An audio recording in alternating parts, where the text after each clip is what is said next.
Good Sunday afternoon, LBE community, wherever you are. And it is so exciting to be able to say wherever you are, knowing that we are experiencing a growing audience from coast to coast and internationally. So we are very excited about that.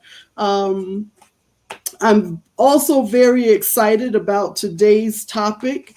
I just left Savannah, Georgia, and just was in the spot where the Cornerstone Speech was actually made. And today is I think, 150th anniversary of this speech being made, and I'm so very excited. We have a return LBE presenter that's going to really break it down for us. But I will say the Cornerstone speech is a very interesting speech, and I became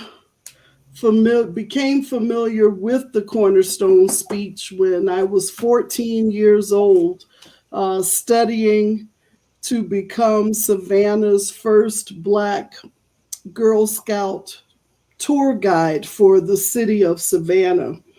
And that's why I love libraries so much. A librarian actually led me to a lot of Savannah's history that is unknown.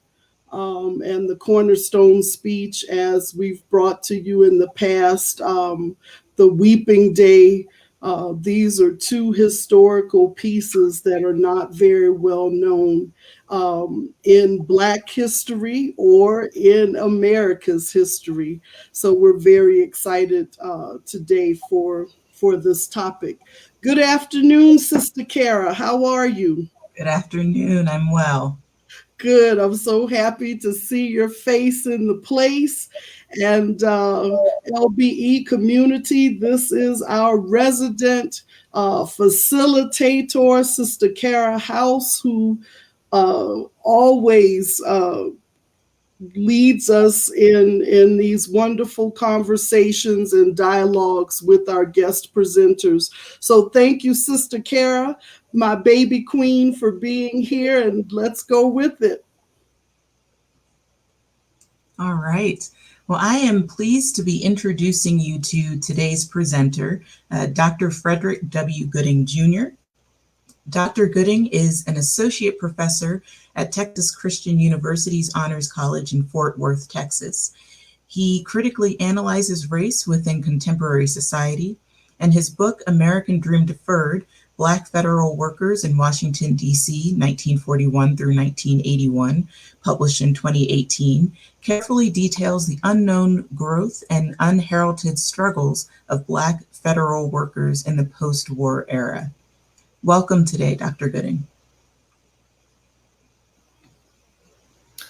Thank you. Thank you for the invitation. Thank you for just the creation of this space. I just want to point out that this is a very powerful series. I think that is showing what people can do when they come together, leveraging most of the technology that they have available. And so I think that while COVID has indeed been quite an experience for many to adjust to, I think this is perhaps one of the silver linings that we're witnessing, the community coming together and being able to produce and find out ways to stay connected as we stay in conversation. So I'm glad to be in the space. Thank you for the invitation. I'm going to go ahead and just jump right into it.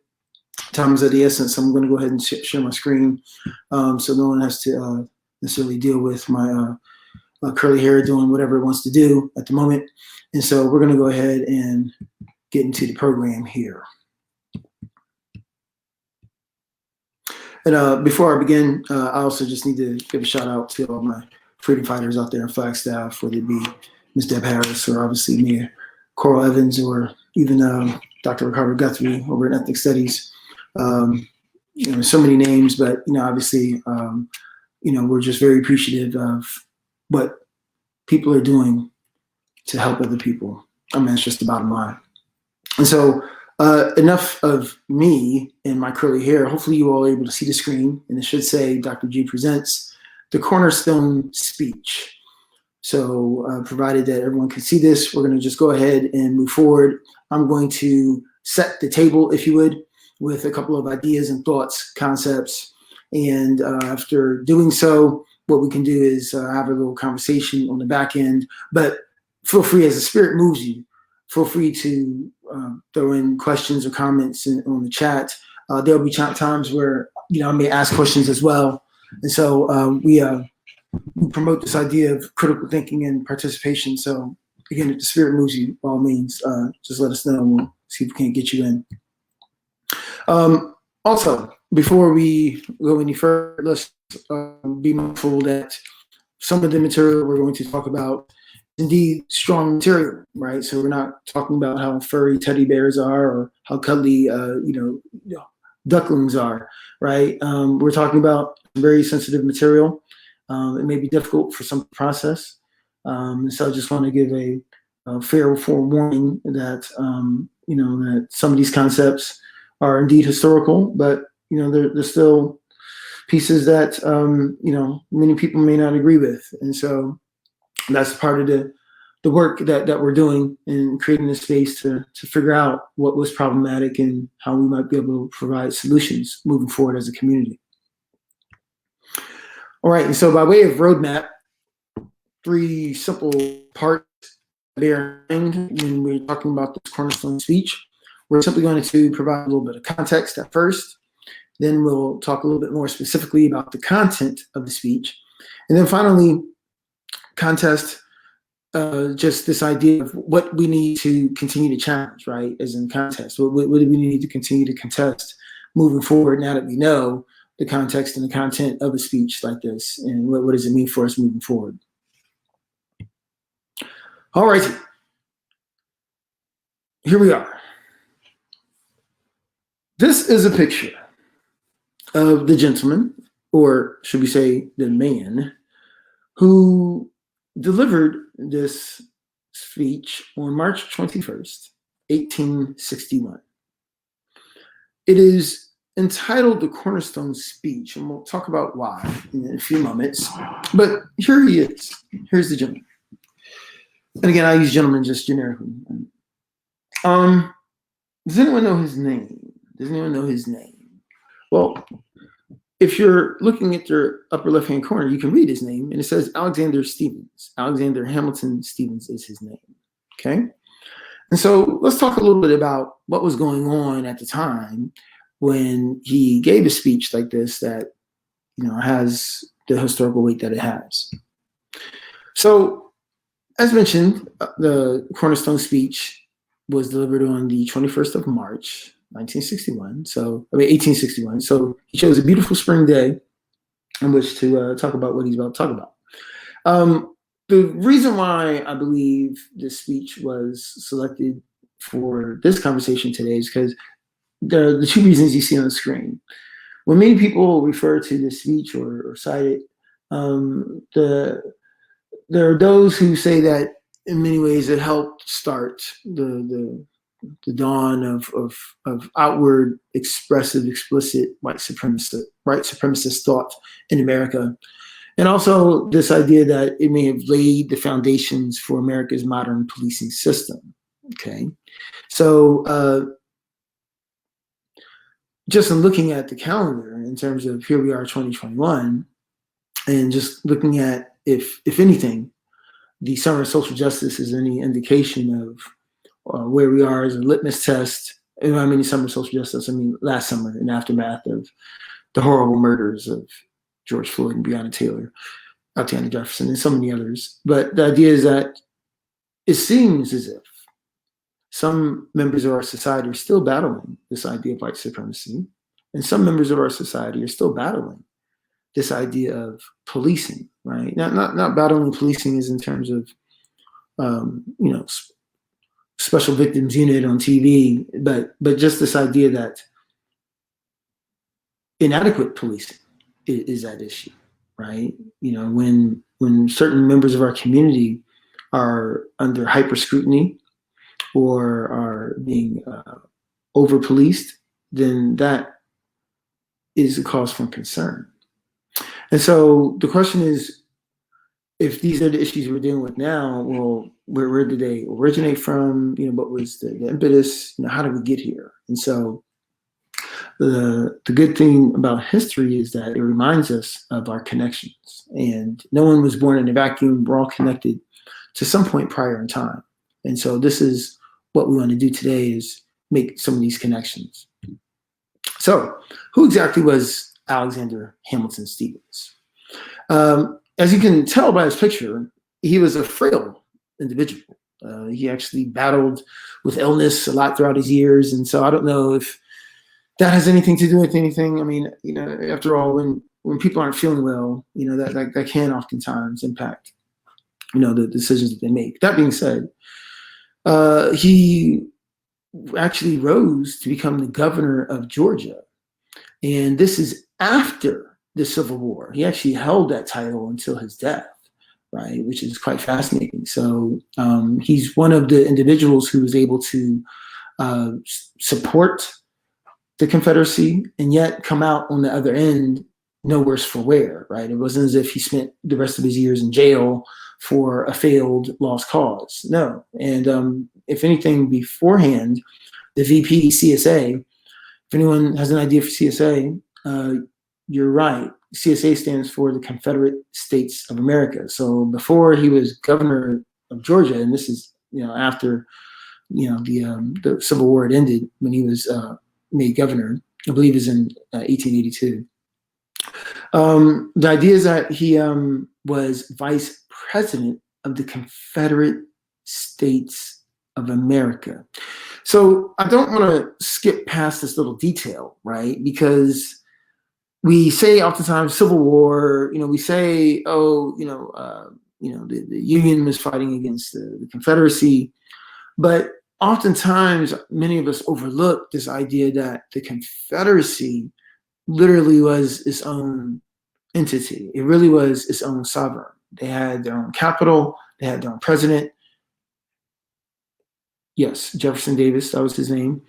And he was the vice president. So it wasn't just for a couple of years, people in Washington, D.C. couldn't, get along and agree. No. I mean, they literally had their own way of operation, right? This belief that the Confederacy was supposed to be the better way of living and operating in America, right? We'll get to that in a second.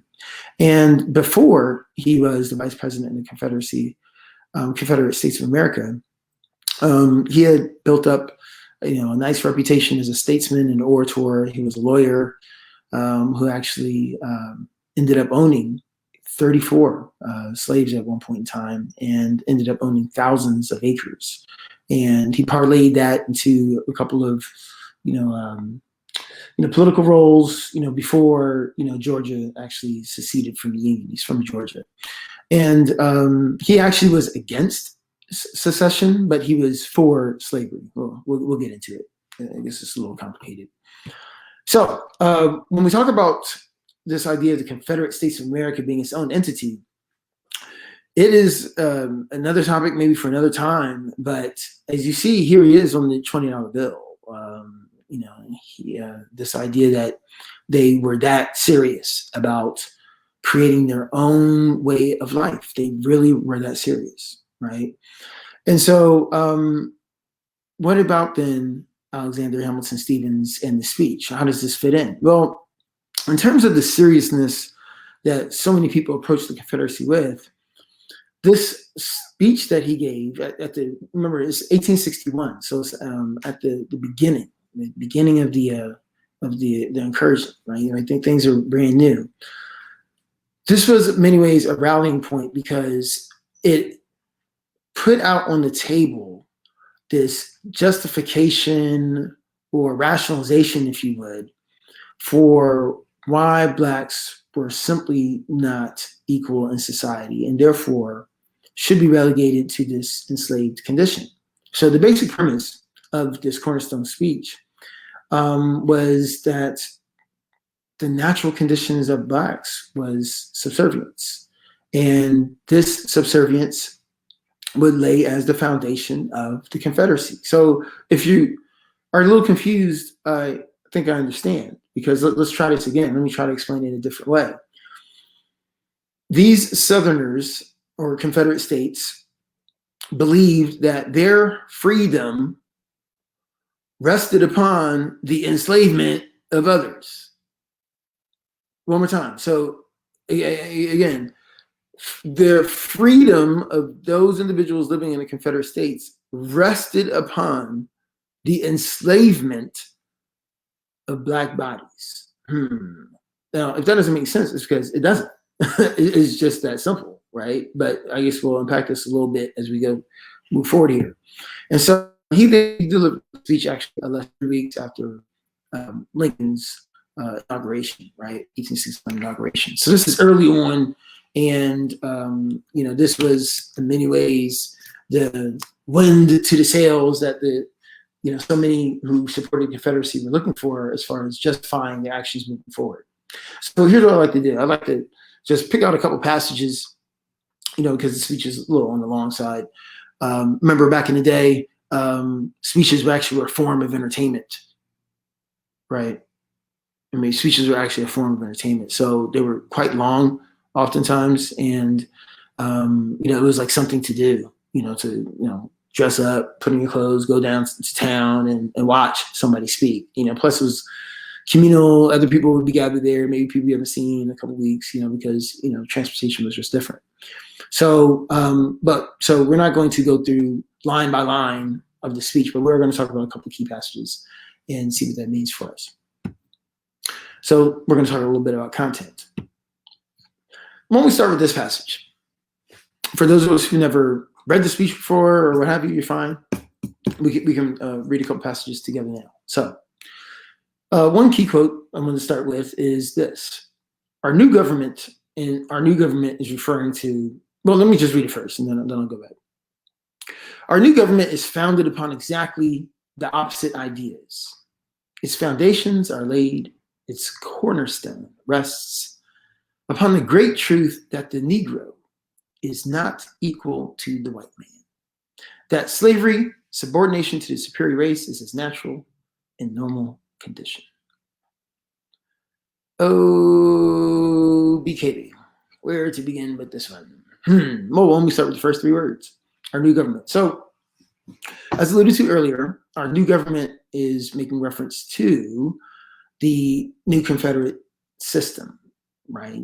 So there was this idea of the United States of America, but then several states felt as if, well, in order for us to do what's best for us, we need to secede or break away from the United States. And so we're going to form our own country, essentially, right? And so the prognostication here was that, hey, y'all, good news, right? This is what he's saying. Good news. We're just now starting this whole Confederacy thing. Is different from what the United States government already had in place. But you need not worry, because what we're doing is new and improved, and it's actually a better model, right? This is what essentially he's saying. So essentially he points the finger at the United States or the Union, saying that their methods are simply quite confusing, right? We're just making it plain. We're not going to confuse each other. The bottom line is, as you see in red, the Negro is not equal to the white man. It's just not. I'm just curious. I mean, because I like interaction, and so I'm just curious if anyone listening has any thoughts. Does anyone have an idea or would like to offer a thought or a suggestion as to why he would feel so confident in saying something like this? The Negro is not equal to the white man. Like what would give him like some sort of idea to say this publicly and be so adamant and confident about this? Does anyone have any idea? I'm just curious.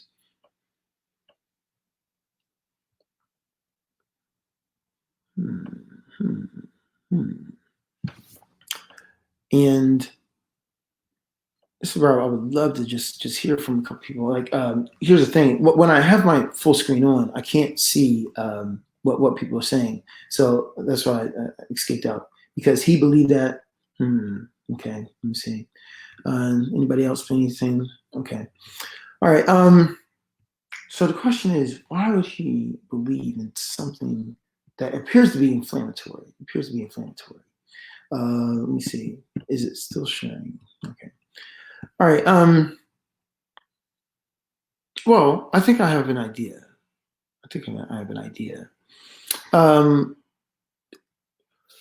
He gave the speech in 1861, but something also happened a few years earlier on a national level that may have actually emboldened such a statement, that may have actually given a lot of credence to such a statement.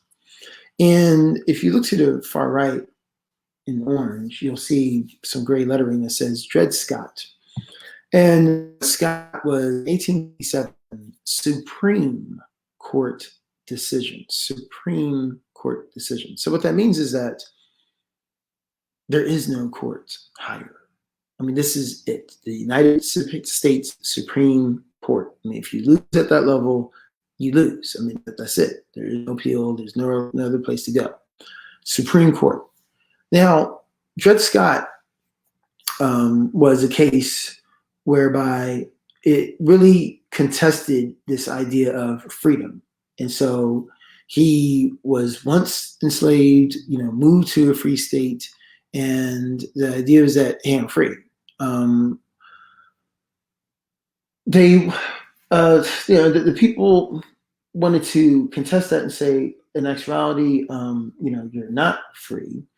And in him contesting it, the Supreme Court came out with this language that said the following: the Negro has no rights. The white man is bound to respect. So I'm going to repeat that one more time. The Supreme Court of our land famously stated, the Negro has no rights. The white man is bound to respect. Really? Okay. That's what they said. I guess that's what it must be, right? Wrong. But the fact of the matter is that it was very influential. It was very damaging. And as we see here with the highlighted portion in red, I mean, this is essentially him paraphrasing the Supreme Court language, verbiage. The Negro is not equal to the white man. And so I think that when we talk about white supremacy, when we talk about how damaging it is, I think it's easy for so many of us, including my white liberal friends, to isolate racism to individual acts. Oh, well, this person did something. Oh, this person made a bad decision. But that's not for everybody. That's not the case for everybody. I think this speech, in concert with the Supreme Court case that I just mentioned to you, is helping us appreciate just how widespread this disease of white supremacy was. And so, again, the Negro has no rights. The white man is bound to respect. First of all, I mean, we don't even have time to unpack. Well, who gave you the authority to say that? I mean, right? I mean, who gave you the authority to say that one race or one group of people has no rights that another group of human beings on the planet are bound to respect, right? So we're just going to forsake the laws of humanity, and all of a sudden, no one has any rights. Like who gave you the authority with the power of a pen to write this down, and so be it. That's just what it is. I mean, maybe that's what you believe according to your court system, but it's not to say that that's what it is. That which is legal is not that which is just, right? And so, but apparently it was effective. Many people believed in this narrative, right? And or many people did not say anything in terms of challenging this narrative. That was the law of the land. So let's be very clear before we throw gasoline on Mr. Stevens here and, torch him as a racist, of which he is and was. But before we do that, let's be mindful that this came from the Union, if you would. This Supreme Court decision came from a quote unquote unified United States of America.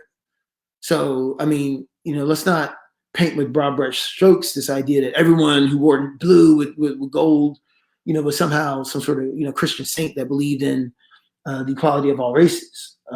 It wasn't quite that simple, right? I mean, you could still fight against the Confederacy and still also be racist. I think that's also possible. And so, again, slavery, subordination to the superior race is his natural and normal condition. So back in the day, they used those pronouns, his, to refer to, both genders. But yeah, I mean, I think that's something that maybe we can impact a little bit more, right? Because, I don't think I'm able to hear from people just right now, but this idea that slavery, subordination to the superior race is just natural and normal. So this speech is built upon a lot of flawed pieces of logic, right? There's nothing in this statement that I can verify is true. Now, maybe you can, and you can email me and ask me a question about or point me in the direction of how I can do so. But when you tell me the Negro is not equal to the white man, what you talking about? I just don't. Right? If anything, I'm not trying to. Remember, I didn't write the speech. I didn't write the quote. I'm just deconstructing it. So don't put words in my mouth. All I'm saying is that if anything, based on what this person said, we might be able to say the opposite.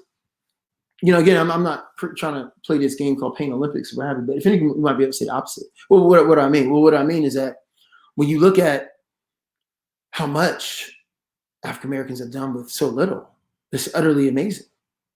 It's utterly amazing. Utterly amazing, right? And just to think, if African Americans actually had this thing called equality, if African Americans actually had this thing called equality, whoa. I mean, can we imagine what would happen if African Americans truly had equal access to resources? Truly had true equal access to opportunity. And this is one of the pieces I always say amongst my classes, that the cure for cancer is where? Somewhere in the ghetto, but we're never going to find it because of the lack of access and opportunity, right? And again, I speak at a nice prestigious school, and kids have average SAT scores over 1,300, 1,400, and ACT scores. Very smart, very smart. But at the same time, these high scores are better indicators of socioeconomic status than actual intelligence. And so, again, Malik is wandering around, and we're never going to find him and find his brain and put him in a lab where he can find the cure to cancer because he just didn't get a high enough score in SAT. And so we'll just never hear from Malik, and it's just a shame, right? And for those of you who are interested in reading more about this, a new came out, the sum of racism. Racism is actually costly. But getting back to our point, this idea that subordination to the superior race is just natural. And so you must know that at that time, this was very common parlance. This idea that the white man was part of what they called the master race. That's what they called it, the master race. They were the superior race. What they did was they anthropomorphized genders to races. So the white man was like the male, masculine, energy, and so therefore whites were only responsible for only whites could be responsible for governance of society's affairs, commerce, economy, law, architecture, all the quote unquote important things in society. Meanwhile, blacks, male and female, were analogized to this female gender and this idea that anybody within the black race, male or female, was naturally predisposition towards subservience and caretaking, right? So that was the idea that was just very, very, very popular back then. And so here you see it. There's no statistical data or evidence. There's no study in here, but slavery and subordination is natural. And again, I'm trying to be calm here on this Sunday afternoon, but I mean, isn't this so amazing as it is alarming? I mean, seriously, just do me a favor and just ask somebody that you know, when was the last time that they did something for free for their whole career? In other words, it never has happened. So, in other words, what are we saying? Everyone in our capitalistic economy must have money. And how do you, again, it's just capitalistic economy. Again, I'm not even talking about gold rims in your car. How about you just need money to transport your body from A to B? To get to work or not, or fine, COVID, you're working at home, but you need food. So how do you get food? Well, you need money. So everyone needs money. So what's fascinating is slavery, a system designed upon economic exploitation of another, where I work from sunup to sundown for somebody else. What type of sense does this make? Where the fruits of my labor all go to somebody else who abuses me in the process? This makes absolutely no sense. That's what I'm saying to you. And if you want to tell me otherwise, wait till we're done a Q&A, and I want to hear what you have to say. I really do. You tell me how this makes sense, that being enslaved is a natural state for anybody on this planet. No, it's not natural. It's unnatural. And again, there's nothing to contest this, but this is the narrative that was provided early on in the cause to justify and fortify and buttress this idea of the Confederacy rising up and taking over as the rightful model, right? The Confederacy was convinced, no, they've got it wrong in the North. This idea of equality for all is wrong. And even in the North, they didn't practice that, but we'll get to that in just a second.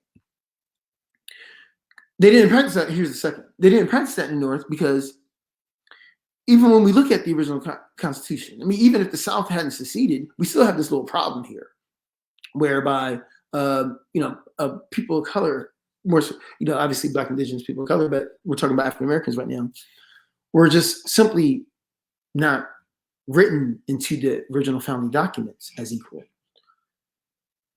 How can we forget the 3/5 clause, right? That artifice by which they gerrymandered for no purposes or for voting, but also this idea of fugitive slave clause, which really helped accelerate the tensions, leading up to the Civil War, right? And the fugitive slave clause was very problematic because what it set in motion was this idea was, remember, you came up with this system of laws. You said Kentucky's a slave state, Ohio's a free state. So I'm thinking, okay, if I cross the border of Kentucky into Ohio, I'm what? Free. Because if the state of Ohio doesn't recognize this thing called slavery, then that means I'm free.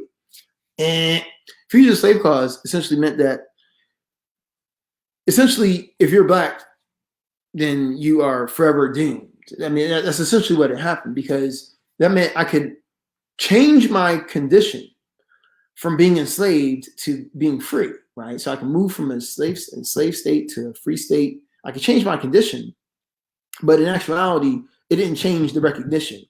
I was forever viewed as, one who could be brought back into service no matter what, right? No matter what. And in fact, help me out. I'm an absent-minded professor. Wasn't there like I'm trying to think. I thought there was like a movie about this. Just recently. Well, not too long ago. It was like a couple of years ago. What was the name of that movie? Whereas, like he was like playing the violin or something like of that nature, and he was free, and then he it was brought back into enslavement. Does anyone remember the name of that? What was the name of that movie? Oh, that's what it was. It was 12 Years a Slave. That's what it was. 12 Years a Slave. 12 Years a Slave. That's what it was. Starring who? Brad Pitt, of course, as you recall in the movie. It starred Brad Pitt, right? You recall. I mean, well, I'm just going off the poster. This is a poster that was shown over in Italy. I'm just going by the poster, right? So starring Brad Pitt. So at any rate, this Fugitive Slave Clause really threw in motion this idea that if you're Black, that's the bottom line. We're not recognizing your status of free versus enslaved.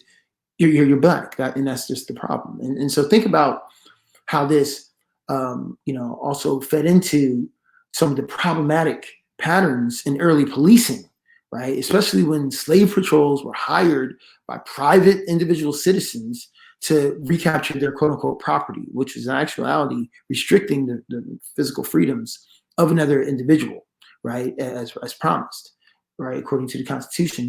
But this is what started to incentivize this idea of, being able to capture people and bring them back in. And so, again, according to Stevens, this is what was natural. One of the more famous cases that really brought to light the horrors of the Fugitive Slave Clause, of course, was that of Margaret Garner. And this is a scenario whereby the quote unquote owner, that's what you want to call him, was running into financial hard times. And so what was, they said, the owners, I need to sell off a couple of the kids because, the kids were worth more money because of their potential to grow. So I need to sell off a couple, to pay some of these debts. And when word got around to Margaret that her two children tagged, her two children were to be sold, she made a decision, a painful decision. And she decided to kill her children rather than to allow them to be sold away from her to a life of enslavement. She actually killed the first child and was in the process of killing the second one when she was abruptly stopped. And the reason why we know so much about it is because of the court case. Remember, one white man sued another white man for loss of property, right? And based upon the court cases, we learned a lot about it.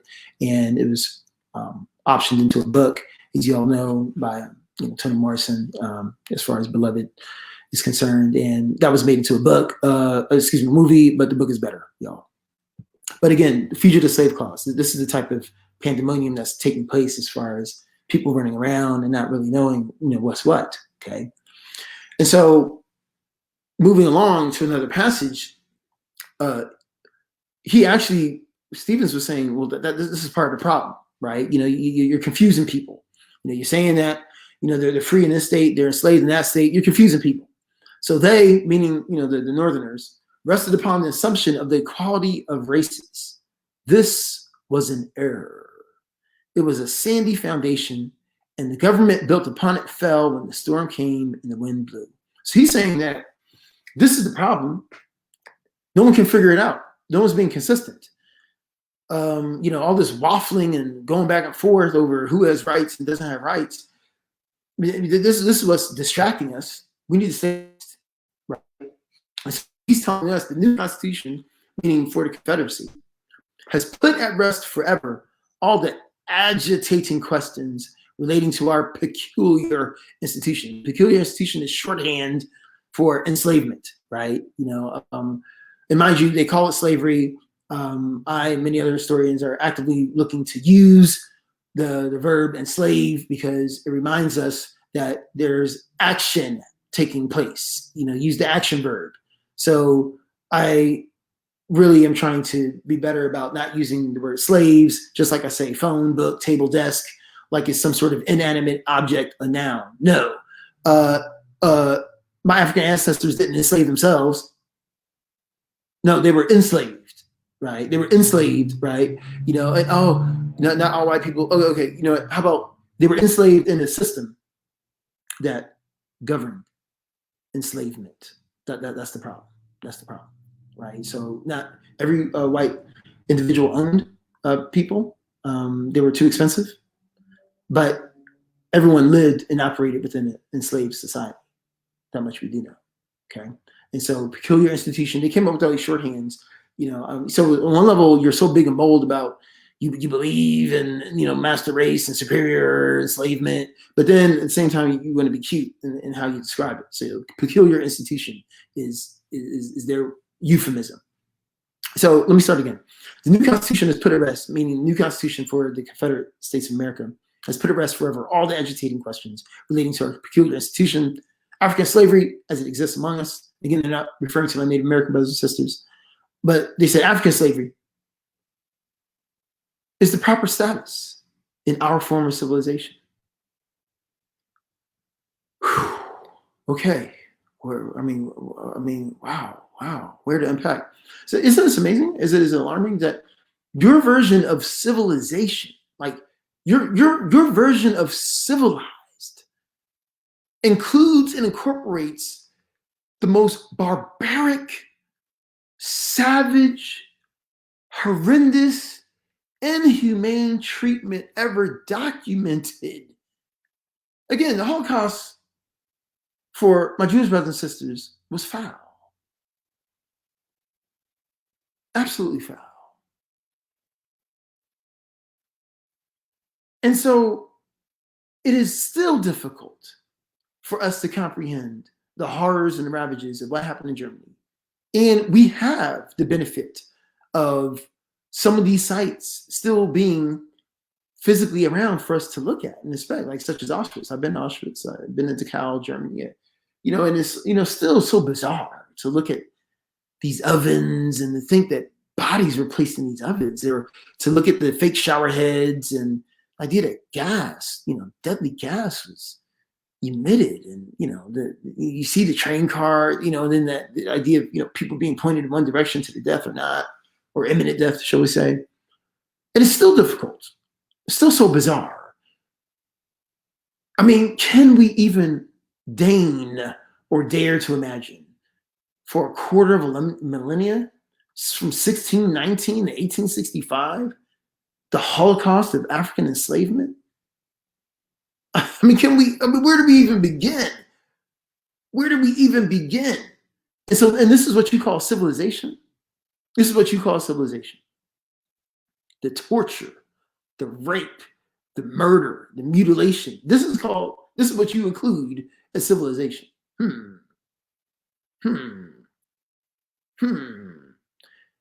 Okay.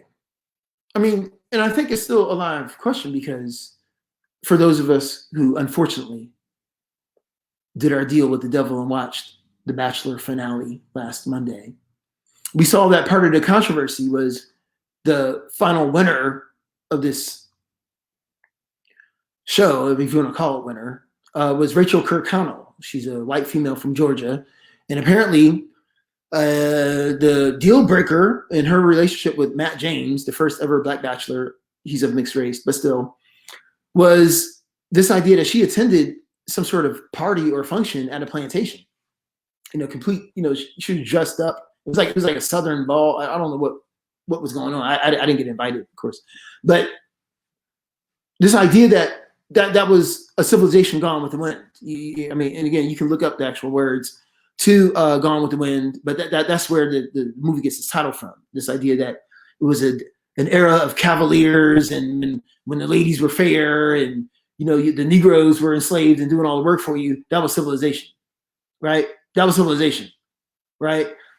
This idea that I'm working hard for my American dream by imprisoning and enslaving other individuals who work for me. Right. That's the American dream. Okay, let's move on, because I just and waiting for anybody who wants to tell me how slavery makes sense, then I'm willing to listen. I'm not willing to listen, but but you know what I'm saying. Let's move on. So yes, this is what we're talking about. This is part of the civilization he's referring to, right? And again, I just need to give a moment to give thanks for my ancestors, because I am a living descendant of those who survived the unspeakable horror of enslavement. The unspeakable horror. It's amazing that I stand on the shoulders of so many. Absolutely amazing. I'm so thankful. So thankful. Let's move on and talk a little bit more about the speech. So he also says, if those two quotes weren't good enough for you, This, our new government, talking about the Confederate States, is history on this physical, philosophical, and moral truth. This truth has been slow in the process of its development, like all of the truths in the various departments of science. And so, again, this truth that he's referring to is this idea that Black people, i.e. Negroes, were inferior. And I just remain unpersuaded. I just don't know where he or how he established this truth, right? And that's just so very scary, right? Is we see how history in many ways repeats itself. There's been a lot of talk about the two words fake news, recently in terms of what should people believe.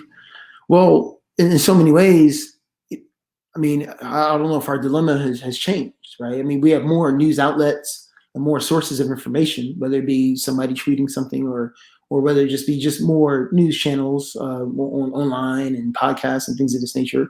So we have more sources, but I don't know if our dilemma has changed in that. How do we still determine what's true? And I think at this time period, it's just so very difficult to imagine, but it's true that so many people had adhered to this truth that Blacks are just naturally inferior. It was considered true, even though it wasn't proven. Remember, and they tried with eugenics, and for many of us in the Flagstaff area, we know about that street named Agassiz that is named after this Swedish botanist who had a stay over at home, and he believed in eugenics, right? This idea that it could be scientifically proven that one race was more superior than the other. He never successfully proved anything.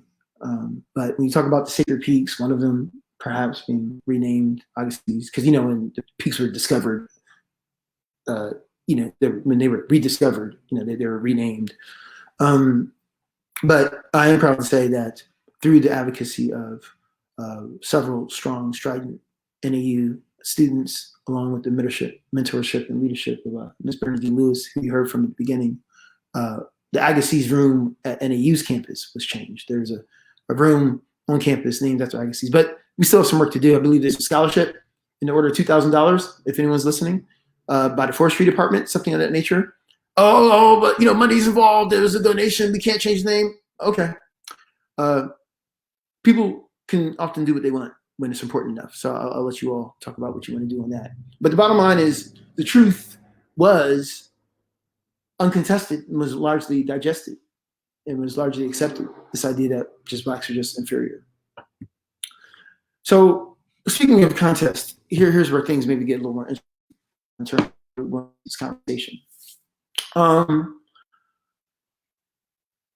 He had one more piece that I want to really process because in looking over it, while many have said that this speech helped lay the foundation for policing, I don't necessarily see that clear connection, and that's just me. And so maybe someone can point out the passages that they feel helps do that. But the part for me that I think does speak to this idea is he does say later in his speech towards the end, the idea of enforcing the laws has but one object, and that is a collection of the taxes raised by slave labor to swell the fund necessary to meet their heavy appropriations. The spoils is what they are after, though they come from the labor of the slave. So I think what he does is he sets up this concept that enforcing the law is key for what the machinery to still operate off of exploited Black labor. I mean, it's quite phenomenal if you think about it. But we must maintain and enforce these laws, because if these Black people are actually treated as free and are no longer subservient, well, that kind of sort of changes the profit model. Yeah, you're kind of sort of right, doesn't it? If you have to pay people wages, yeah, maybe, it cuts into your profit a little bit, doesn't it? So there was, shall we say, economic incentive for many to adhere to the enslaved society. Incentive, right? I mean, who wants competition in the form of having to pay labor, right, wages, and also think about how that was part of the North's beef. Let's be very clear. It wasn't as if everybody in the North, because at least I don't know about you, but the way I was taught about the Civil War was that everybody in the North basically had a pair of angel wings and believed in kumbaya and things that and also did part-time in Underground Railroad. I mean, that's just the way it was taught to me. Everybody in the North was on that type of time, and meanwhile everybody in the South was just just snarling racism, snarling racists, foaming at the mouth. It's not quite that simplistic, although that's how I was taught when I was younger. And so what we now know is that there were many in the North who still believed in slavery, but they were just pointing the finger at the South about how the South had an advantage, and they didn't like that, right? This idea that, you had nouveau riche, right? This idea that so many Southerners were coming up in money and quickly, and therefore gaining in power, because money means power in this country, as we reviewed earlier. And so they didn't like how many of these Southerners were coming into Washington, D.C., strutting their stuff, so to speak, right? Because, they come in all this money when the many in the North felt as if they, quote unquote, cheated, right? Like, they're not earning their money. Here they have these large tracts of land and they're just exploiting labor, for their own advantage. But remember, when we talk about the North, even Lincoln himself, if you look very carefully at his first inaugural address, you'll see that he was using SAT word here, ambivalent. He said, if I have to free people to save the Union, I will. But if I don't, I won't. My paramount objective is to save the Union. That's what he said. Lincoln was not laying awake late at night, tossing and turning over the status of Black people. I mean, that's just was not what was happening. And so similarly, when we talk about what ended the era of enslavement, it was the passage of the 13th Amendment, not the passage of the Emancipation Proclamation in 1863. It was largely symbolic, and it had the two key reasons that that people overlook is that we talked about earlier. The South has seceded from the Union, so it's almost the equivalent of Vietnam, proclaiming, "Hey, those stimulus checks are actually kind of weak. Everyone should get double that amount effective Monday, right? The 22nd." And it's not going to happen. I mean, it's nice. Thank you, Vietnam. We appreciate you. But it's not going to happen. It's just, we can't even get Biden to fulfill his campaign promise to clear student debt. Hello. Hello. Excuse me. My phone connection. But anyway, as I was saying, I'm trying to distract myself. The idea is that we're talking about a scenario whereby it was normal to still have enslaved people in the North, in Maryland and Delaware, even after the passage of the Emancipation Proclamation. So my point is that the North, still had this idea of superiority. It was just the way they expressed it, right? And so this idea of enforcing the laws, though, I think really, really took hold in so many ways. And what do I mean? What do I mean is I like to take a little quick detour to what I mean. All right, so here's a picture of a freed family not too long after the Civil War, and not too long after he gave the speech. And as you can tell by the status of the chimney, while they were free, they weren't free from the vestiges of unequal treatment in society, right? So it still was tough sledding. But what made it even harder, right, was that what Stevens speaks to in terms of policing, I think really set up what I say was arguably the more difficult period. Again, it may be, I picked up a Texas saying, it may be that we're circumcising the mosquito over here, but but arguably what happened after enslavement was when we can say hell had only begun, right? Arguably. Again, enslavement is nothing to sneeze at. But what I mean, well, let's just take a look at this small little list I just whipped together really quickly. So here you're talking about property as the cornerstone of wealth. We're not going to redistribute property, right? So that whole 40 acres and mule, narrative was not fulfilled, by General Sherman. That was not. And so you have many Blacks who had no ability to try to get a gain hold on this American dream. I mean, think about, in contrast to so many white industrial servants or any homesteaders who were actually given land to start with, right? Given land to start with, right? And so that was an obstacle. Let's not also forget that just in general, after the Civil War, in less than a decade, you had this economic depression, right? The panic in 1873. And so, when things are tight, people want to what? People want to fight. So economically, things are tight all across the board. So you can only imagine how racism would only exacerbate, limited resources, because that's what racism is. Essentially, it's a restriction of resources, right? Based upon race. And so, if resources are scarce to begin with, racism only exacerbates that. Let's not overlook that the KKK was founded after the era of enslavement, right? Remember, black bodies were too valuable, to just be terrorizing them like that. I mean, yes, if you had to discipline your kind on your farm or your plantation, that's one thing. But just to randomly just be killing people, no, you don't want to do that because they're too valuable. But the minute, literally, the minute the clock struck midnight on, okay, now you're free, all of a sudden black people became a menace, right? And and then you had vigilante groups like KKK, which brought up to try to restore balance and order, at least a bit. And that, this idea of policing, you have the creation of the black codes, right? So you have many of these southern states who are salty about losing the war, who still could not let go of this idea of keeping the Negro in his place. And that's what they said. That's exactly what they said. So again, Monday you have enslavement, Tuesday emancipation, Wednesday we come up with a law that says, well, if you don't have a job, and if you're not literate, that means you're a vagrant, off to jail. It's Wednesday. Again, understand the analogy, but obviously I don't know how to read or write, or I don't have a job. I'm just now experiencing this new condition. Remember, it was illegal for me to learn how to read and write on Monday. So how am I gonna have a job on Wednesday? Well, sorry, off to jail you go. And then for those of us who have not seen it yet, I do recommend, when you have the time, to check out 13th on Netflix by Ava DuVernay, which really goes into a bit more detail about this convict leasing system. So think about how at the very beginning, when you talk about policing, and I think that's what so many of my white brothers and sisters have difficulty with. Like, oh, well, when you say defund the police, well, what's the problem? Don't you want police? And why are you so against police? So here's the thing. Defund the police doesn't mean no police. What it means is we want to defund the militarization, the funds that go towards militarization.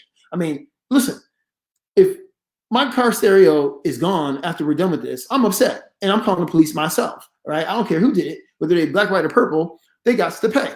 Why are you breaking into my car and taking out my stereo, right? It didn't hurt you. What's the problem? So we need police. I'm clear on that. But what we maybe don't need is the police barreling down the street in tanks. I thought we were American citizens. I thought this is a free democratic republic. Why do we need the tanks? That's the question. I thought you said it was a constitutional right or something. Somewhere I read in the Bill of Rights or something. Somewhere I read about the freedom of assembly. Somewhere I read it was okay to express oneself. Somewhere I read. So why do we need the tanks? And why are you decked out in paramilitary gear, right? As if I'm the enemy. I'm just kidding. I'm just a little bit perturbed that somebody lost his life when an officer wouldn't move his knee for 8 minutes and 46 seconds. Excuse me. I'm just a little perturbed, right? So why do we need the tanks? That's all I'm saying. So I'm not saying, so understand what we're saying. So we need police, but understand early on, this nexus, this relationship was formed that was very problematic, whereby you're literally incentivizing the criminalization of blackness. That's exactly what's going on. And the convict lease system was a horrible scheme where it was slavery, same name by a different name. So remember, Monday enslaved, Tuesday free, Wednesday, I'm labeled a vagrant. I'm hauled off to jail. And guess what? On Thursday, I'm told I can work off my sentence by going back to that exact same plantation from Monday. That's what I can do, work off my sentence. Mm-hmm. And then not to mention, because so many were illiterate, didn't mean they weren't smart. Remember, illiterate just means that you don't know how to read or write. It doesn't mean you're not smart. I mean, you can read body language, you read the signs, Mother Nature, the clouds in the sky. But just if you haven't been taught to read and write, that means you haven't been taught, right? Does it mean I'm not intelligent because I haven't been taught how to play the organ? No, I mean, I just never took lessons. Doesn't mean I'm not smart. It just means I never took organ lessons. That's what that means. But white people somehow got this thing about Black people being devoid of intelligence just because we were formally taught how to read and write. Mm-hmm. And so, at any rate, because of that, many would exploit, this, this written word contract system through sharecropping. This idea that I would work the same plantations that were, remember, the same plantations from Monday still need to be worked, right? The land is still there, still need to be worked. So again, think about what Steve about being the policing state to maintain the laws, maintain economic order, right? It's law and put in parentheses economic order. That's what it is. It's law and economic order. I mean, I'm not trying to get distracted, but when we talk about the war on drugs in the 80s, I mean, if you want to find cocaine, I think we might be able to find it in some of my white neighborhoods, rich white neighborhoods. I think we can find cocaine there. But are we looking there? No. It's like, no. The idea that, the crack on the streets, in the hood. I mean, that's what we're focused on. Okay. So that's why we need the tanks. Okay.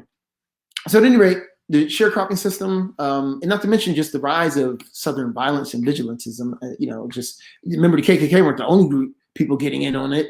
As we saw, obviously, fast forwarding to the 50s, Emmett Till, this idea of a mere allegation of a whistle can end up costing someone their life. And again, if you're horrified by that, then you'll equally be horrified by the EJI, Equal Justice Initiative, that has chronicled over 4,000 extrajudicial lynchings, meaning that they didn't take place in a forum. An idea, they actually founded the Lynching Museum, or the Memorial of Peace and Justice in Montgomery, Alabama. Check it out if you're in the area next time. So again, we talked about the 13th Amendment really being a loophole, convict lease. We had talked about that briefly because I'm going to take time for some questions. And again, this idea of, the economic order was maintained through this exploitation because, mind you, it was a win-win situation for these former plantation owners because they still had the labor working the lands, and they would take those portion of the profits and give a kickback to the judges, right? So again, same game, different name, literally in chains. The only thing is perhaps they're better clothed, right? Maybe that's the only difference, right? But again, we have to understand that these are the seeds of this nexus of the criminalization of Black behavior, right, in society. And there's the movie. And by the way, in case you're really curious, the movie also exploited Black voices. The Black man who sang on the soundtrack only received a pittance compared to the millions that the soundtrack made. But at any rate, when we look at how speeches like that back then affect us, I think what's fascinating is in looking at how much has changed since Dr. Martin Luther King, speaking of a fellow person from Georgia, gave a speech about how things would be different in one day. Look at this statistic. I'm just going to give you a second to set this one in. Wow. So when we talk about this idea of criminalization of Blackness, maybe Stevens was onto something. Maybe it's working. So you mean to tell me that between the 50 years, between 1960 and 2010, that this many more Blacks are committing this many more crimes? Really? Really? Like really? Like this many more Blacks are committing that many more crimes? Like, wow. I mean, I knew the crack thing was serious, but I didn't know it was this serious. No, of course not. Right? And so what we've improved, if anything, is our ability to criminalize, behavior and, again, incarcerate individuals as a result. Right? It's not to say that they're all guilty people. Oftentimes, we were seeing with the, various projects such as the DNA project that people who are incarcerated, maybe, again, some people who are incarcerated are rightfully so, but unfortunately, we're seeing too many cases about maybe these just for the representation, right? Maybe that's speaking to kind of like the SAT speaks to, just your family just being well off. Maybe those who are incarcerated are just speaking to this idea that I don't have money to fight the system or prove my innocence, Okay. And think about how I think, knowing that so many African Americans are under this type of stress of being such hyper scrutiny, and being at such focus that there's a toll and a cost that we can't even begin to measure. This idea that you have to be twice as hard, work twice as hard, or be twice as perfect. Always driving in between the lines and coming to a full complete stop. And you should anyway, but everyone doesn't. But the idea is that because we know that if someone comes in contact with the officers, that something very detrimental might happen. Ask Sandra Bland. It's just simple traffic stop. Sandra Bland, simple traffic stop, right? Or even look at Michael Brown. It's a simple transaction. Hey, kid, use the crosswalk. End of story. End of story. Not you're dead. Not you're dead, teenage boy. Like no more life. No. Like if the whole transaction got started because he was jaywalking, yo kid, crosswalk, son, you want to, it's a matter of safety. Blah blah blah blah blah. Okay. That's the end. Apparently not. Right. So okay. Was it all bad? Yeah, I do think that the Cornerstone speech was pretty bad because now we understand why this little girl was smiling, right? Because this is the type of doorway opened in the aftermath, right? In the aftermath, right? People feeling as if just because going off those first lines, just because every white is naturally superior, then that somehow endows or imbues every white person with some sort of power to be God and decide which black people deserve to live or die based upon the smallest of infractions. And again, EJI documents so many egregious cases. People lost their lives over brushing people while, one black man lost his life while brushing against a white woman while trying to catch a train. Really? She's that precious and pure? Okay. Another black man lost his life because he knocked on the wrong door.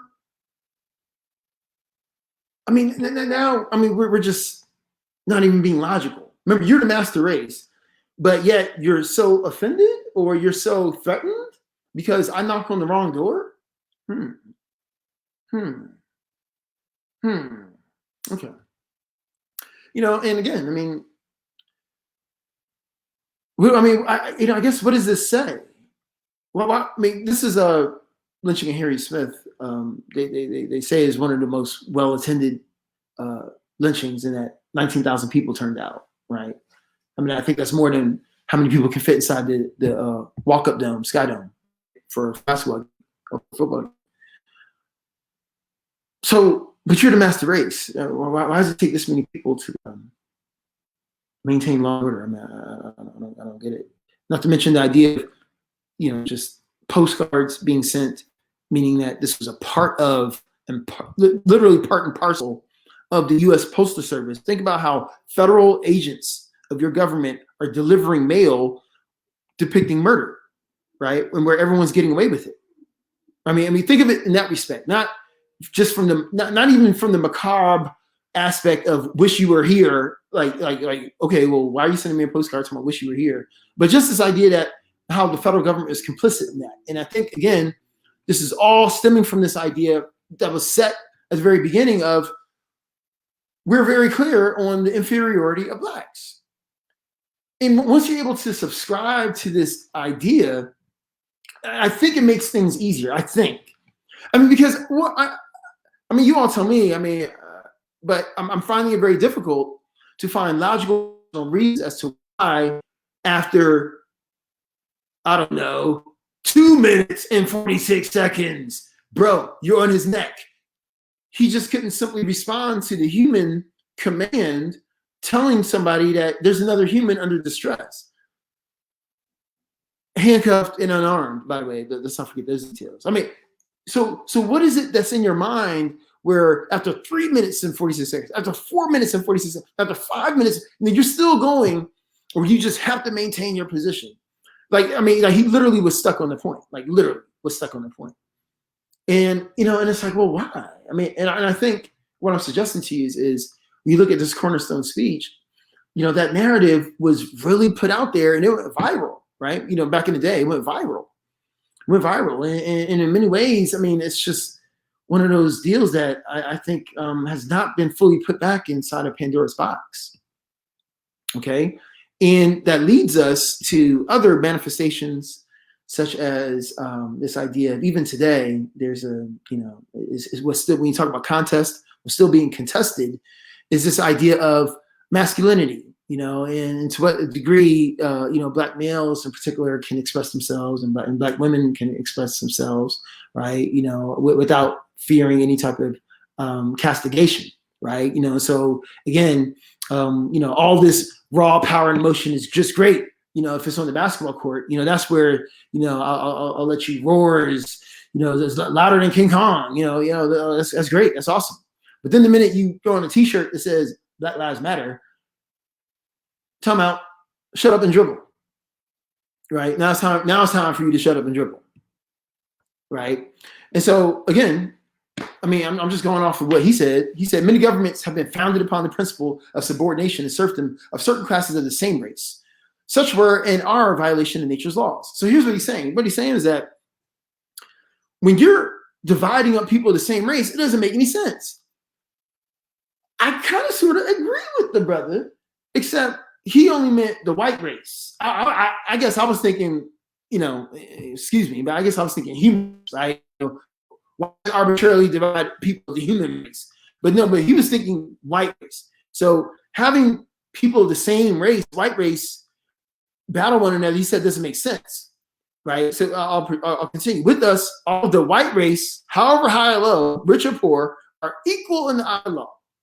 Not so with the Negro. Subordination is his place.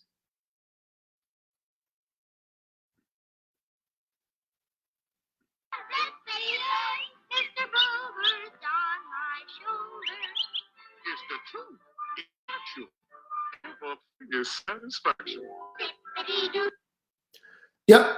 So that's when we love our Black people, don't we? Everything is satisfactional. Zippity doo dah. So long as I'm serving you, so long as your ego is not disturbed or challenged. But then again, I'm just going off of what you said. You said this was the land of the free and free market competition. Let the best business win, right? But yet, for some reason, there's this reluctance to really have an equal playing field. And I think what's so very fascinating is when we talk about contesting the ideas of Alexander Stevens, I just wanted to point out in closing a couple more details that are still hidden in plain sight that we should be mindful of. So we talk about this idea of being free. Again, we talk about Lincoln and how there's a false narrative that he freed all the slaves. Again, he didn't free a single goddamn soul, excuse my French. But it was just the idea that he was behind the wheel when this was in motion that I think he gets all his credit. But I think what was still hidden in plain sight is this concept. And again, I would love to hear from anybody who sees something different, because I'll tell you what I see. I don't see two people who are free and equal. I see free but not equal. That's the message that this statute communicates to me. It's called emancipation, right? And actually it's in Washington, D.C. There was another one that was a replica that was in Boston, but they just took it down recently in the aftermath of the summer of social justice, i.e. George Floyd's murder.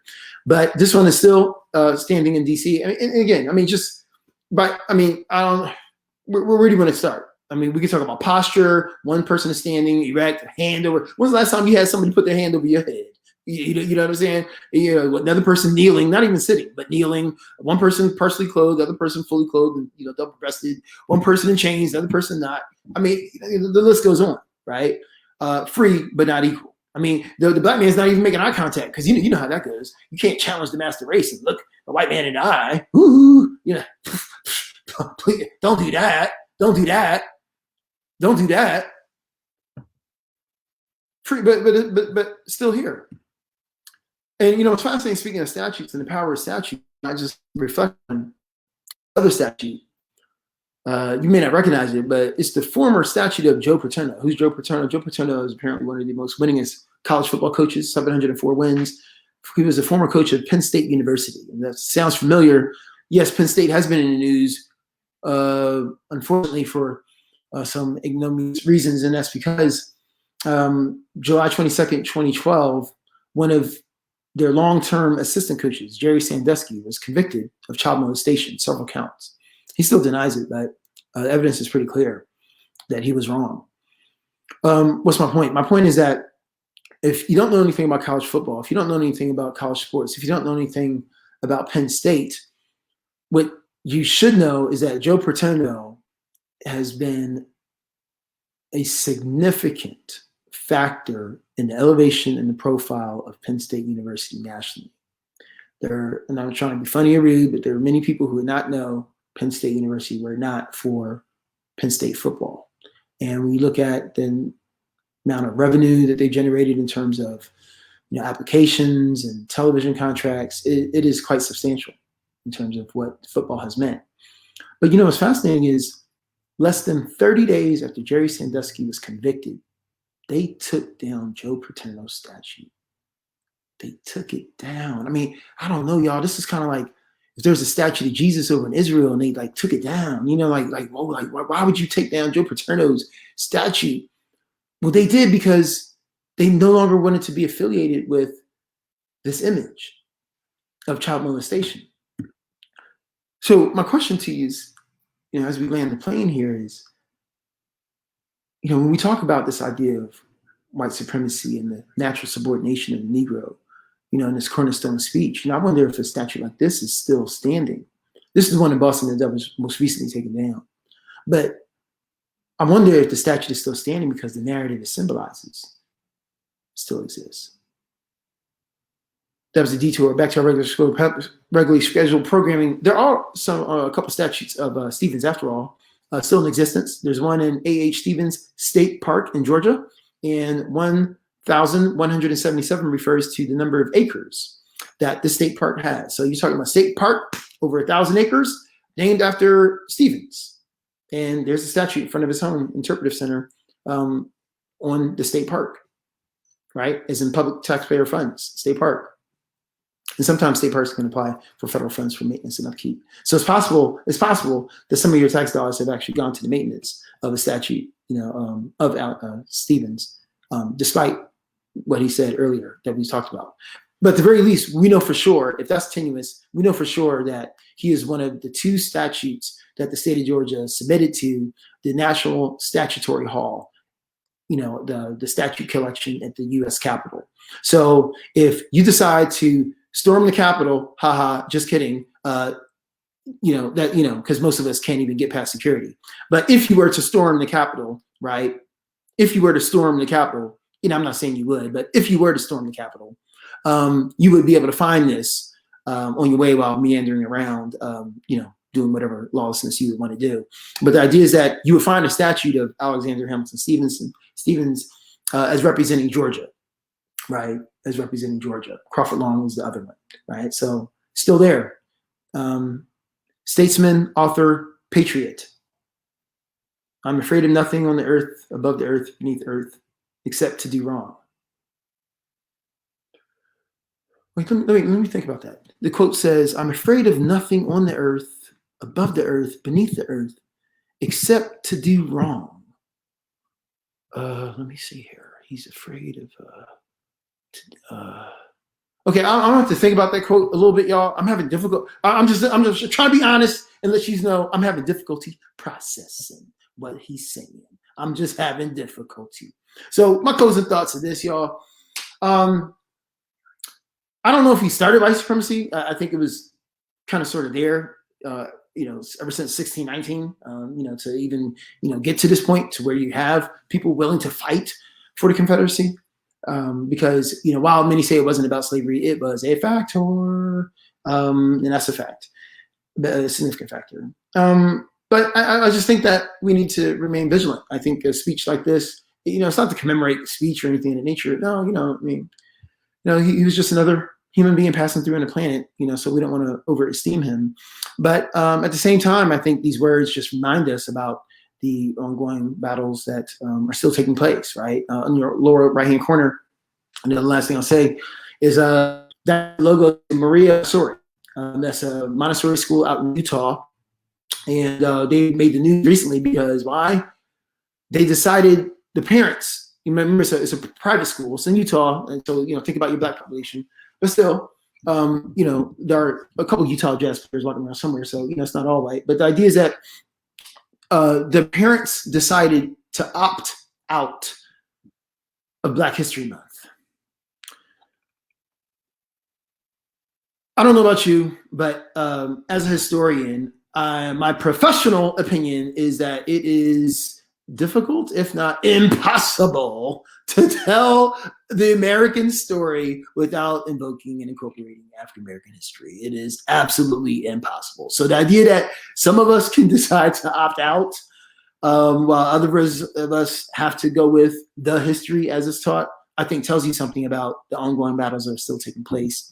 And this idea that subordination, the natural subordination of the Negro, is an idea that is still one that needs to be contested, particularly when you look at, what we do see on our movie screens and on our television screens, but that's a source of another topic. So in closing, I just want to encourage you to use this as, not so much a telescope to predict the future, but as a microscope to analyze what's happening in the here and now. Because what we don't want is a situation where, people ask us, but what about that racist speech in 2021? Like, what? How come you didn't say anything? Or how come no one did anything about that? So, in other words, let this be a lesson to us to still remain vigilant and thinking critically about what's happening here and now, because there are still issues and matters hidden in plain sight. Obviously, the summer of social justice helped bring some matters to light, but still, I think there's work to be done, based upon where we are and where we need to go. So with that, I would like to conclude my comments by stating that through forums and sessions like these, I think we're able to come together. So hopefully we can think critically and figure out how to move forward together. Thank you. Thank you, Dr. G. That was such a powerful presentation. We're going to go ahead and launch right into several questions. And the first one is actually pulling from a 2017 article from the Atlanta Journal-Constitution. It was written by guest columnists Alexander M. Stevens and Brendan A. Stevens, the great-great-great-grandnephews of Alexander Hamilton Stevens. And they were petitioning for the removal of the statue of him from the U.S. Capitol Statutory Hall. They wrote, recent acts of white supremacist terrorism in Charleston and Charlottesville are glaring reminders that the past lives on the present, and the ongoing history of white supremacy is visible every day, from predatory lending and gentrification to hiring, discrimination, and voter suppression to the targeted policing and incarceration of Black communities. So one of the questions, or one of the statements that often comes up when we engage in a conversation like this, is those who would say, all of this is well and good, but the Confederacy lost the war and there's no reason to dwell on this. So with this quote in mind and with the presentation that you've given in mind, what should we say to that sort of an assertion? And why is it so important for us to understand this history of the Cornerstone Speech? I mean, the fact of the matter is that it really doesn't matter which side you're on. I think that's what makes it easier, perhaps, is to draw a line and figure out who's good and who's bad. No, the bottom line is it's hard to jump in the pool and not get wet. Racism, institutional discrimination has been baked into the very fabric of the United States of America. Like I said, it was written into the very founding documents, the U.S. Constitution. And guess what? Those words are still there. It's not like they're scrubbed. It's not like if I wanted to pull up a copy of the Constitution, like, they're not there anymore. And, we moved on and modified the language. No, they're still there. Right. And so I think that just in general, we're in the belly of the beast. And I don't know if we should get into awarding points over who's been less evil or whatnot. I mean, the bottom line is, for so many of my white brothers and sisters, there's almost like this like grading mechanism that kicks in. Like it's like they almost want me to give them some sort of like peace that will tell me it's not that bad, is it? Or at least I'm doing good, right? What books should I read, right? I think I'm encouraged by the statement that the family gave out, but at the same time, like, there's other questions like, well, it took you how long to figure this out? So here's the thing, right? People always want to come up with this idea of like, well, it's all relative. I don't know if I subscribe to that. I do know that times do change, and that, for example, like, I study media. So the question is, should we be as hard on, actors and actresses now who play maids as, say, we were with Hattie McDaniel? Maybe Hattie McDaniel had less of a choice than people now. But at the same time, did people know back then that was going to be a subjugated role, right? I mean, and this idea that I'm not going to take part in my own pain and participate in my own oppression. Therefore, I'm out. So if murder was murder, if rape was rape, how come racism can't be racism? I don't understand why we always have to go down this rabbit hole of relativity, right? And how about degrees and things of that nature.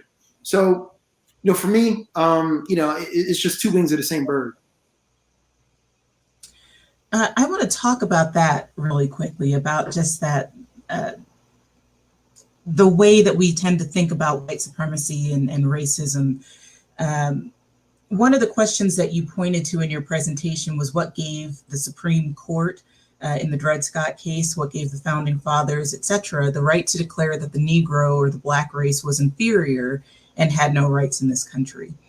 We know that these ideas came from the notion of that ideology of the master race. And it's an ideology that runs from ancient times to the development of America, and we continue to see it today. There was a question that rose from the audience that suggested that white supremacy is a mental illness when it's believed a pigment makes them better or superior to any other human beings. Yet we know that white supremacy is not an individual psychology, but it's an institutionalized ideology. So why is it that, why is this an ideology that has been allowed to be the basis of America's system of government? And what needs to happen to combat this ideology now? Well, I think what confuses matters is that America itself, I think, prides itself on this individualistic ethos, right? That everyone is out there for themselves and everyone is to be a self-made individual. Just think about how the model is not for, I don't know. I mean, me to have a minivan taking out my whole family. The ultimate is for me to have my sports car, like my individual vision of what luxury is, right? Oftentimes, this is what we see repeated in here. And so I think there's this larger ethos about individuality that permeates so much of what we do, our commercial decisions and things of that nature. And so I think it's natural to conflate, that larger ethos with the work that we need to do when it comes to dismantling institutional, discrimination. This idea that, well, maybe it's just a couple people behaving poorly. Maybe it's just that individual who didn't get it. And I think that what's so very powerful, especially with the whole outing of the Karens, is that we're able to see through social media and make these connections that, no, this is happening simultaneously in so many different spaces and places. I mean, right? Because it'd be one thing if it was coming from just this one neighborhood, maybe there's something in the water, maybe it's just this one school of thought. No, like, how is it the same thing is happening in so many different places, to different people at the same time? There's this larger idea that's in motion. There's this larger idea that's in motion. And this larger idea was attempted to be justified through legal means. It was attempted to be justified through scientific means. It was attempted to be justified through the Bible. And none of these justifications, I think, honestly rang the bell. And so that's part of the performance. I don't think many white people believe in what they're saying fully. They know that this individual is a human. That's the problem. So, I mean, think about it. I mean, if you're a slave master, or whatever you want to call it, you're not asking the chickens and the cows to come in and change out the chamber pot. The chamber pot meaning, back in the day, you didn't have running water. The chamber pot was the pot where you would have to do your business at night. No, you didn't ask the chickens to come in and move the chamber pot. You would ask the enslaved to do that. But what's my point? The point is that you're only asking a human to do what only other humans can do. So on one level, you recognize the humanity of the individual. That much is clear. So all these other rationales are built up. They're poor attempts to convince people to believe in something that they know to be false at its root, right? And so, I think we still see that today playing out as far as these narratives. I mean, we attempt to hide behind data, as far as performance and statistics. But the fact of the matter is that the George Floyd incidents help crystallize that no matter what logic you're coming from, there's universal consensus that this was wrong, right? Or at least there should be, right? And I think that that is very difficult to do because even still, when many of these cases come up, there's these points of differentiality in terms of individuals bringing in their angles. Like, well, look at Trayvon Martin. Well, look at his Instagram photos. He may have swung first. So again, inserting the individual in here as opposed to looking at this larger narrative about how Zimmerman just felt the authority of policing in the first place. How about that? That's the more difficult and tangible for us to nail down. And we've seen this before as well in restaurants or out in the airport where all of a sudden, white people, male and female, will just assume authority and start talking to you in that tone, as if, they're directing traffic, right? Why? Because they've been, many have been acculturated and accustomed and conditioned to this idea of them having power and power responding to them. It's just that simple. I want to talk about the connection of the Cornerstone Speech to the foundations of modern policing in America. So when we look at Alexander Stephens' legacy as it's tied to the establishment of Confederate monuments in particular, we're confronted with that, what's commonly identified now as revisionistic history of the Southern lost cause, and other attempts to stand up these Confederate leaders as so-called American heroes who fought for what was justified as being a case for state rights.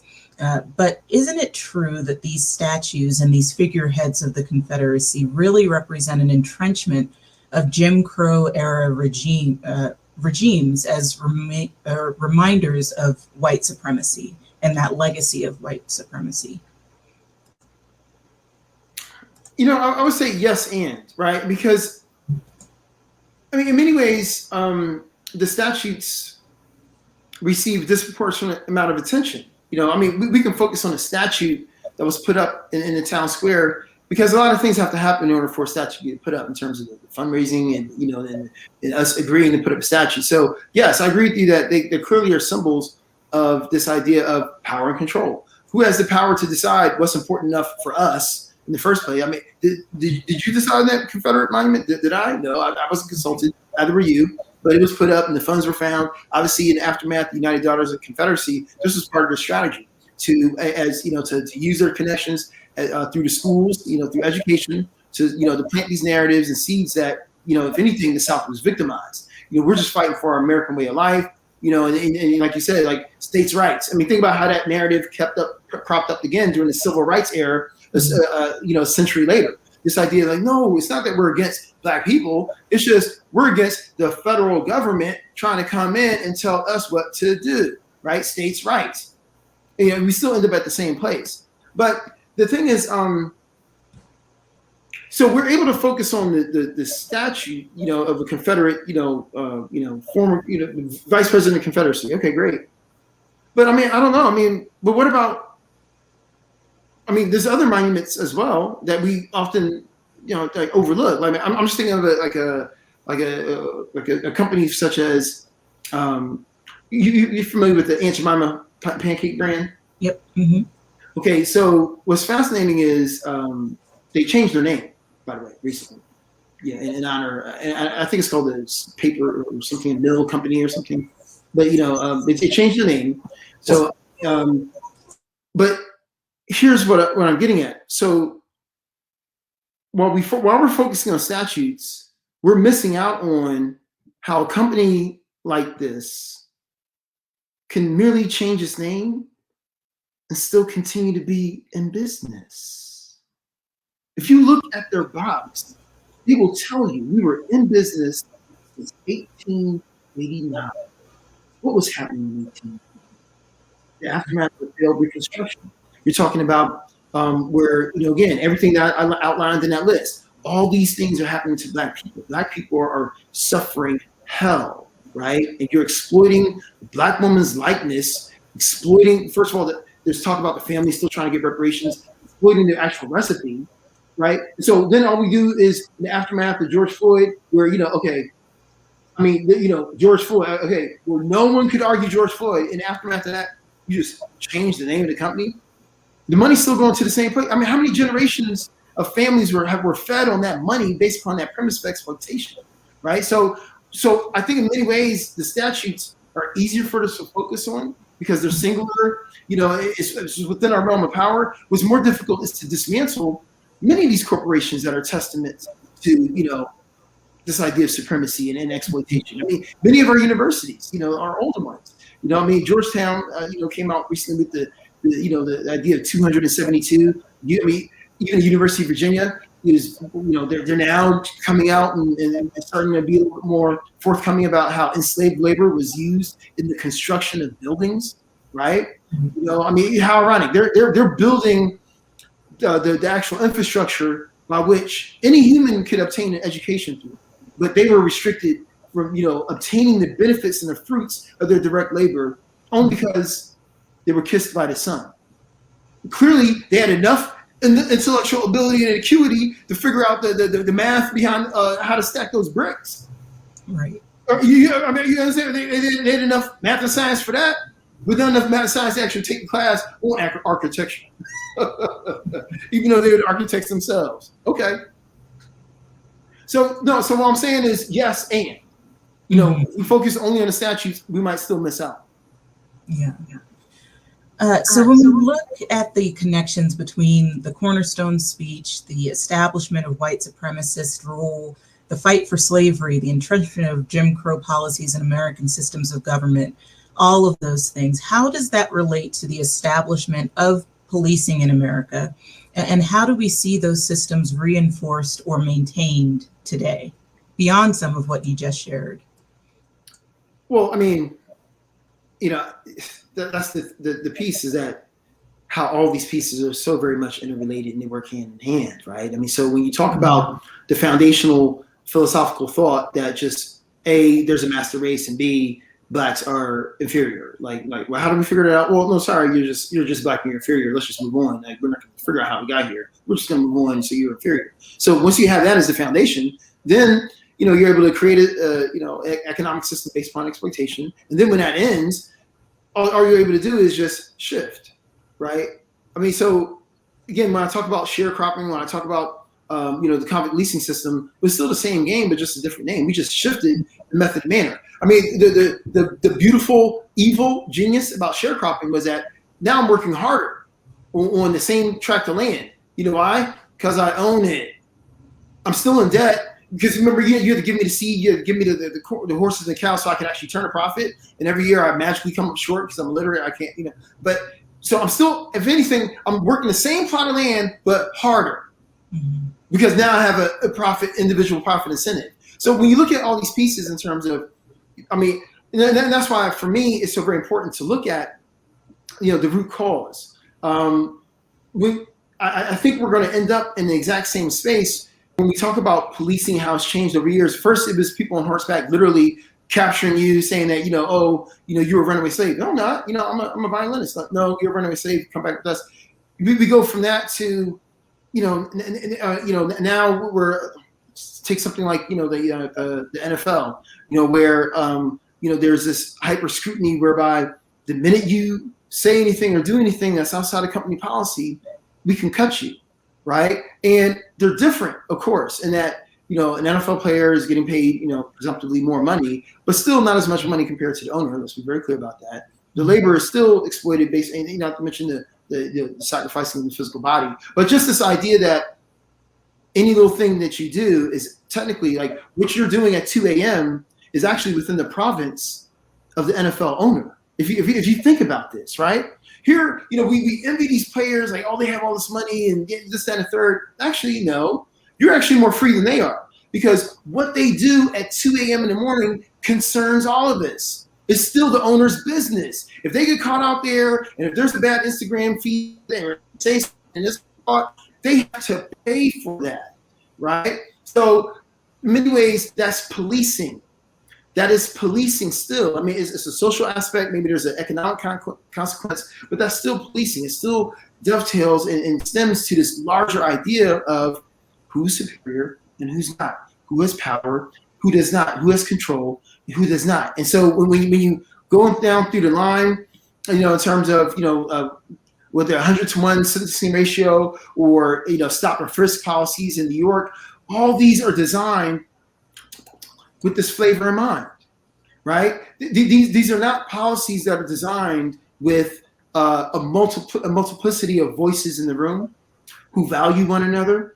I mean, this is more of, oftentimes a one-way street whereby these policies are simply reinventing, the same older narratives, but just really refined in ways in which we can digest and find more malleable and, palatable. Mm-hmm. Before asking the last question, I want to thank our audience who has stayed with us. We've gone a little bit over our scheduled time, but we want to thank you for sticking with us and wrapping up this conversation. So for the final question, I just want to look at some of the, when we talk about that revisionist history and the trend of revising history to make it more palatable and to ease the discomfort with having to confront some of these things. The first thing that really stands out is when we talk about the Cornerstone Speech as having been the birthplace of white supremacy. We also have to look at the language that the Cornerstone Speech and if you look at the same time, some of the language that Abraham Lincoln used, which is language that's tied to the Constitution. Both of them use the phrases, the laws of nature and the ideology of all men are created equal, to make their points in this perspective. And part of the argument that we see come from that is this idea that Stevens and Lincoln were expressing two very different ideologies. But we've also already noted in past instances of the LBE series and in closer examinations nationally of the Lincoln legacy, that Lincoln himself was, at the very least, a complicated white supremacist. And in using these phrases, we also have to confront the fact that in the Constitution, it's pretty well accepted that this idea of all men being created equal was a phrase that was pretty exclusive to the idea of white men being created equal, not anybody else. So when we talk about the legacy of the Cornerstone Speech, when we talk about this legacy of white supremacy in the country, I want to close us out with this question of why the primary teaching that we receive on this when we look at our institutions for education, why so much of it is so based in this revisionist history and this idea of taking away the narrative of the enslavement of people and white supremacy as intrinsic to our nation's foundation. So why is it so revised when we look at our education systems, and what do we need to do to fight against that revisionism as we move forward and as we engage in these conversations? Sorry, that was a really long phrase. No, you good. I mean,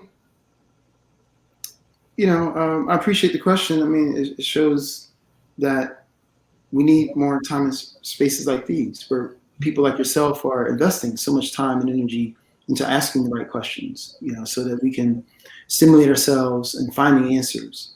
Because, I mean, I think the short answer is it's just so awkward. It's just embarrassing, right? I mean, I think it's easier for us as a nation to talk about the Holocaust, as I referenced earlier, only because, I mean, we weren't the primary, individuals, responsible for that, so it's easier for us to point the finger and say, ooh, that was terrible. But I think using that as an example, Germany has demonstrated that the United States can learn from their model in terms of them as a nation being a bit more deliberate and intentional in making this part of the curriculum and not in a short-sighted way. It's part of the conversation. It is actually a crime to deny, and make foolish statements. And so they've gone out of their way to provide reparations. Now, a lot of people argue it's not enough. Okay, I agree with you. So, then you must understand what I'm saying when it comes to talking about enslavement then, where, the country isn't even acknowledged. My bad. I mean, think about it. I mean, you and I are riding on the bus and you get on, if you just step on my foot, you might just instantaneously say, oh, I'm sorry. I mean, just instantaneously stepping on my foot. It's basic, right? I mean, after all this time, like, we have nothing to say. And so I think that it's embarrassing and it's awkward, these darker chapters. But the only way is by knowing the truth. The truth shall set us free. I mean, because think about how it works a couple ways. For many of us who are in the sunken place, the idea is that we don't even know what to be upset about if we don't know the history in the first place, right? So we're walking around thinking everything is good, all good, when in actuality, it's important for us to know how strong people were kicking it back then, right? So it's not a matter, again, of racism being a couple of hillbillies drinking moonshine on the porch, talking about how they're going to be mean to a bunch of darkies. No, you're talking about the governor of Georgia. Remember, he was made the governor after the Civil War, right? So it's not as if he lost and people were like, no, we're not feeling what you're saying. We don't like you. No. Not only was he made the governor after the Civil War, the side that lost, I think he was part of, the Confederacy, but in 1927, this is decades after the brother has been long gone, the state of Georgia has two people to choose. Two people, and they choose him to represent the state, and it's still there. Even the family's like, well, I don't know about this. It's still there. So, not to mention, I told you, thousands of acres, all in his name, right? And so, is it, oh, well, it's just history? Well, no, this is actually very, very profound. You're actually making a very profound statement because he made this statement. That's what his name is. His name is associated with white man is superior, period. Like, he didn't even explain it because it was that self-explanatory, according to him. And so we need more time in spaces like this to take pause and take stock of, what is going on here? What is going with our history, so we can understand it and then, know how to engage with it.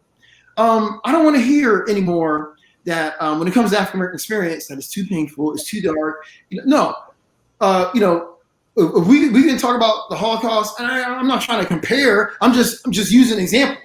But if we can talk about the Holocaust in fourth grade, Mouse, they got the award-winning series, the comic book, we can process, in fourth or fifth grade, then we can process this because it's still ongoing. I mean, the trauma is still ongoing. Anyone should pick up a copy. Joy the Group, Post-Traumatic Slave Syndrome. It's still ongoing. Anyone pick up a copy, Miseducation of Negro by Carter G. Woodson. The trauma, the psychological, it's still ongoing. It's still very much connected. So I think that's one way in which we can engage by continuing having spaces and places like this where we can make sure we blow the dust off and understand it. It's not to honor him or exalt him. It's just to know that's how people were kicking it, right? And the next time you're in Georgia and you go to Stevens Park, understand that this is what this is named after, right? Understand that this is what's connected to that. And so if you're still maintaining that, I think it raises a lot of questions as to what you're maintaining. I mean, again, am I going to go over to Germany and find a Nazi park? Right. But I find Stephen's part. Oh, it's not the same. You're right. Why don't you come learn about my experience and I can explain how unique it is to you? Because obviously you didn't learn about it. Mm-hmm. Then you might understand why I might make the analogy. Because you're right, they're not the same. And I'm going to say which one is worse, which one is, I'm not going to go there. All I'm going to say is that the African American experience is singularly unique. Mm-hmm. And I'm a living descendant of those who survived. God bless them, and God bless you for allowing me in this space. Amen. Thank you so much, Dr. G. We always appreciate having you come and join us for these and sharing this information with us and just this wealth of knowledge. As we wrap up, I want to encourage folks to rejoin us as we come back next Sunday to start engaging with some of the books from the Live Black Experience reading series. We're going to be beginning with Their Eyes Were Watching God by Zora Neale Hurston and The Buffalo Soldiers, a narrative by William H. Leckie. All of the books for this series are available from Brightside Books. We encourage you to go to Brightside, order the books from them online. They have a specific page on their site where you can learn more about this series, and we have provided the reading list on the Murdoch Center Facebook page for you to follow along. We will be coming to you on March 28th to begin discussing these first two books at 2 p.m. Arizona time. As always, we want to remind you that the Live Black Experience is dedicated to fully engaging the community in all aspects of the Live Black experience and facilitating community dialogues regarding it that lead to mutual understanding, respect, and reconciliation. We encourage you to take the survey that's linked at the bottom of this slide. You can screenshot to put this link into your internet browser, or we will post it to the comments as this conversation wraps up.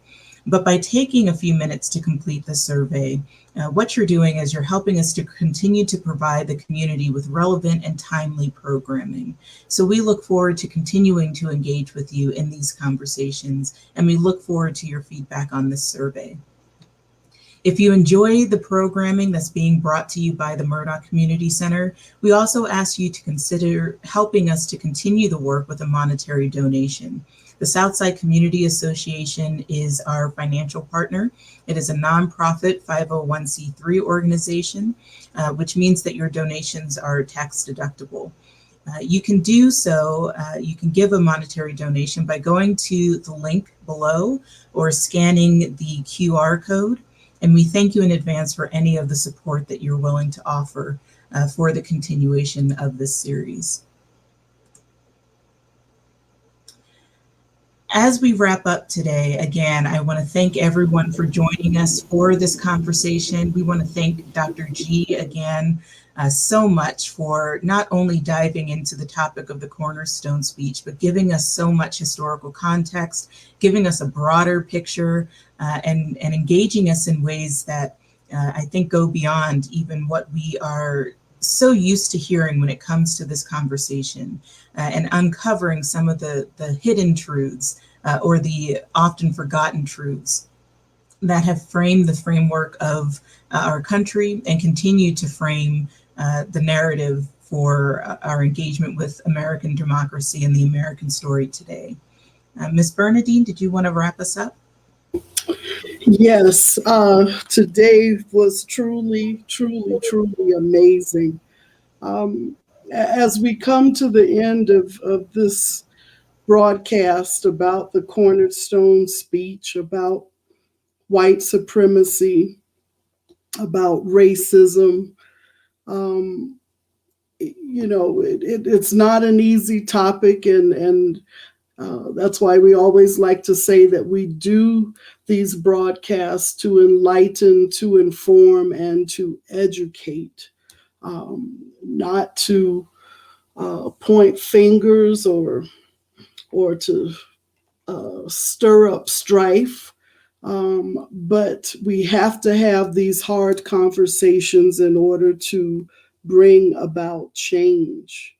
real and lasting change. And so it is only by the mercy and grace of the Most High that we, the descendants of slaves, of enslaved Africans, are here and are still here and doing the work such as this, to not separate ourselves, but to still be a part of this great family called humankind. And it is amazing, and it is a bit, does hurt that we're still having to have these conversations and still seeking to be a part of this human family and to have a seat at the table. And so that is why we do this. And it is only by grace and mercy that, in spite of all that we went through, all that we endured, somehow the Most High still was letting us know that we have always been in the divine plan of humanity. And we know this because we can go back and we see Lucy, the first human remains that were found not in Europe, but in Akibalon, or as we know it today, the mother continent of Africa, where Lucy was found in Ethiopia. So we know that we have been here, and we know that we are a part of a great, great civilization that existed long, long, long before what European history has taught us. And so indeed, all life does come from Africa. We are all Africans, no matter what the color of our skin. And so we thank the LBE community for joining us every time we're on air, and even going back and watching these broadcasts afterwards, to learn, to become enlightened, to become more informed. For that, we are very grateful. And we say good evening. Enjoy the rest of your week. We'll be back on Wednesday. And until then, go in grace.